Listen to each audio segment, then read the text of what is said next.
Hello dear students, welcome to Andhra Pradesh Commissionerate of Collegiate Education LMS portal.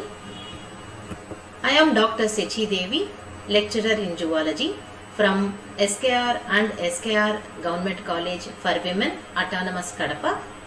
In this video lesson, let us learn the topic skull in reptiles. Reptiles are ectothermic animals. That means reptiles cannot maintain their own body temperature. Their body temperature varies according to the surrounding temperature. Hence, they are also called poikilotherms. Their body is covered by epidermal scales. They possess a monocondylic skull.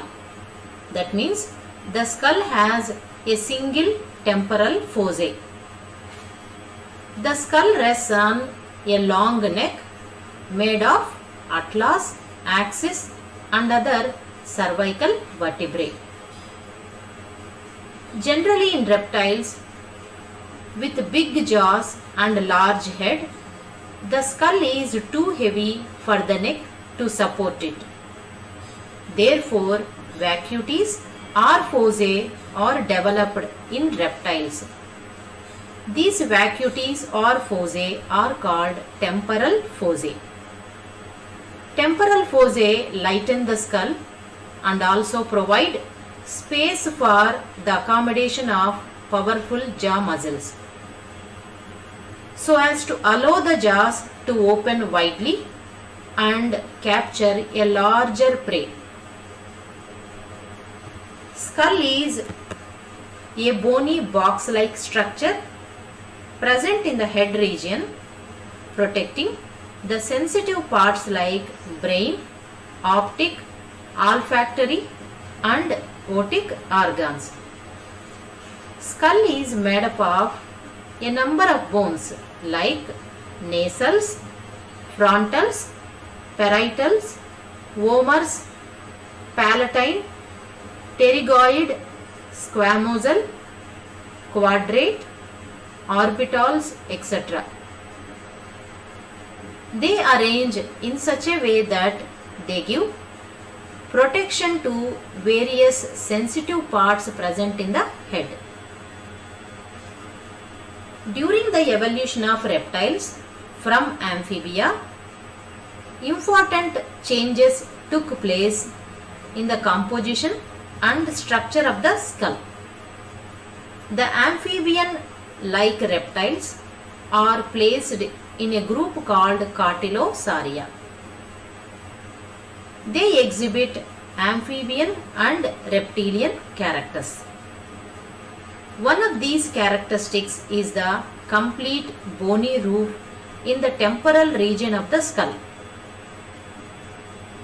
But in the later reptiles, certain elements in the temporal region like supratemporals and postparietals disappeared. Further, several important changes occurred with the development of certain fossae in the temporal region. The skull name comes from the word apse, which means arch. The number and types of arches or fenestrae give the skull types their names. Osborn in 1903 classified the reptiles into 5 types based on the temporal fossae. They are Anapsida, Diapsida, Eurapsida, Parapsida and Synapsida. Now let us see the first one, that is Anapsida skull. Anapsida skull is the most primitive type of skull that occurred in the primitive labyrinthodont amphibians and primitive reptiles like Simoria.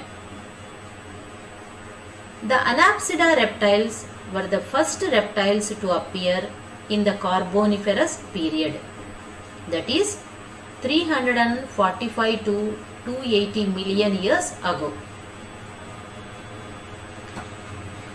Anapsida means without arch. That means they do not have fenestrae in the skull. Among the present day reptiles, chelonians, that include tortoises and turtles, have this type of skull. They have complete roofing without temporal foci. As the skull is completely covered by bones, it is strong and heavy, but the skull is small and without teeth, and hence neck can bear the weight of the skull. The temporal region is formed by postorbital, postparietal, supratemporal, squamosal, jugal and quadratojugal bones. So you can see all these bones in the given image here. In this slide you can see all these bones, and the skull is without temporal foci. In Anapsida skull, quadrate is connected to the otic bones and quadrate bone is fixed. So that is about the Anapsida skull. Now let us move on to the second type of skull, that is Synapsida skull. You can see the image of Synapsida skull here. This type of skull was found in Pelycosaria and mammal-like Therapsida reptiles.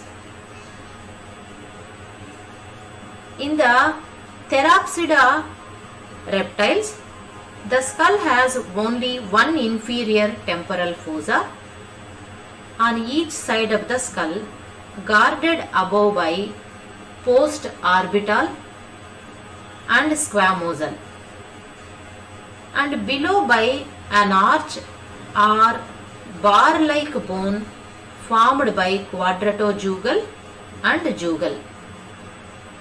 This arch is known as infratemporal arcade, and the fossa is known as infratemporal fossa. So that means in Pelycosaria and mammal-like Therapsida reptiles, there is only one inferior temporal fossa present on each side of the skull. This temporal fossa is called infratemporal fossa. So you can see the infratemporal fossa in the given image. Synapsida skull means together arch. This was present in the animals from late Carboniferous period to the end of the Triassic period. So this type of skull does not occur in the existing reptiles. The third type of skull is Diapsida skull. Diapsida type of skull has two temporal fossa. So see the image here. The upper image shows two types of fossa here on each side of the skull. Out of the two temporal fossa, one is called infratemporal fossa and the other is the supratemporal fossa. So see the top image here in this slide. There are two temporal fossa. There are two dark circles on one side of the skull. The two dark circles represent temporal fossae. The upper one is called supratemporal fossa and the lower one is called infratemporal fossa. The infratemporal fossa is guarded by the postorbital and squamosal above and jugal quadratojugal below. The supratemporal fossa is guarded by, or it is surrounded by, parietal bone above and postorbital and squamosal bones below. This bar of bone is called supratemporal arcade.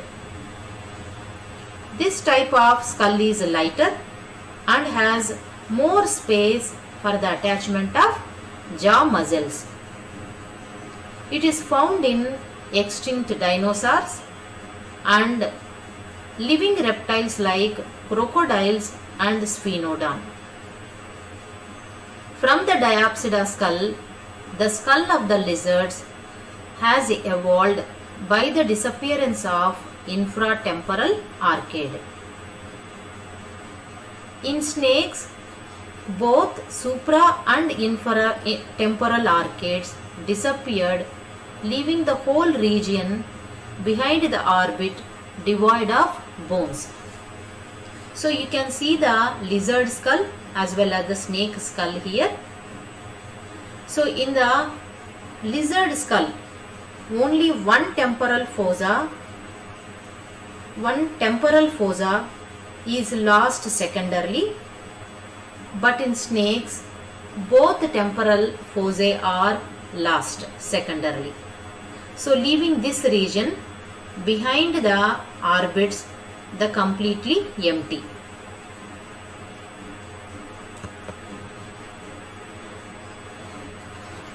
Now let us see the fourth type of skull, that is Parapsida skull.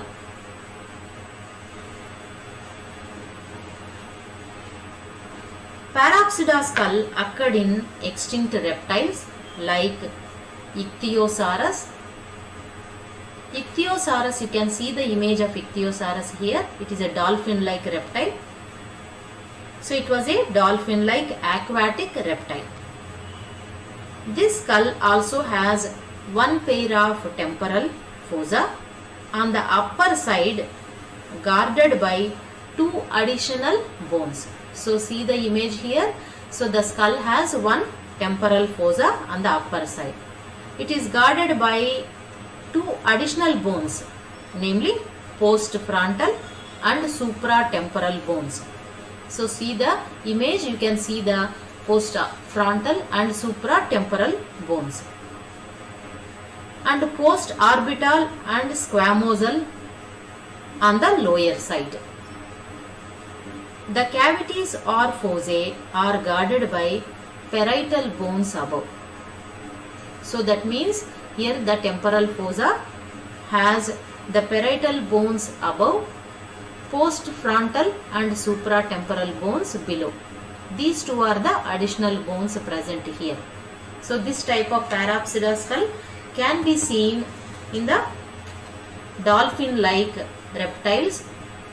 They are Ichthyosaurus. Now the next type of skull is Europsida skull. Europsida means wide arch. In this type of skull, one fossa is present high on both the sides of the skull. So see the image here, it is present high up on the skull. This skull is represented in marine reptiles like Plesiosaurus and Placodonts. These are completely extinct groups. Plesiosaurus was an aquatic giant reptile which has long neck and small skull. So you can see the image here. This is the image of Plesiosaurus, which has a long neck and a small skull. Limbs are modified into paddles which help them to swim in the water. Tail is also small without tail fin. The fossa is guarded by parietal, postorbital and squamosal bones. So see the fossa here, it is guarded by parietal above and postorbital and squamosal bones below. So that's all about skull in reptiles. I hope you enjoyed the topic and also understood the topic well. Thank you.